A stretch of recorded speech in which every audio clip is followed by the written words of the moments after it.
Из-за внешнего санкционного давления приходится подстраиваться под новые реалии. О ситуации на предприятиях республики и предложениях по мерам поддержки на заседании регионального штаба по обеспечению устойчивости функционирования экономики выступила Эльмира Ахмеева, зампредседателя правительства Коми.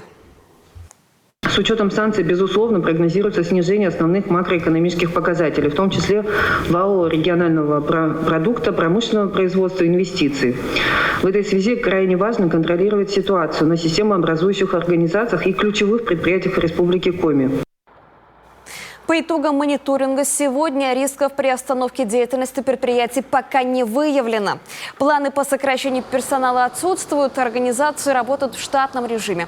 Однако в целом ожидается снижение плановых мощностей компаний до 90%. В начале марта власти Коми направили ходатайство в Москву по включению 4 наших предприятий в число тех, кому будет оказана поддержка на федеральном уровне. Решение из центра ждем в ближайшие дни.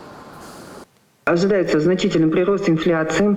При этом необходимо обеспечить продовольственную безопасность, не допустить дефицита лекарственных препаратов, медицинских изделий, непродовольственных товаров первой необходимости. Эльмира Ахмеева отметила, крайне важно пресекать необоснованный рост цен и попросила руководителей органов местного самоуправления при подобных подозрениях незамедлительно обращаться в управление Федеральной антимонопольной службы по Коми.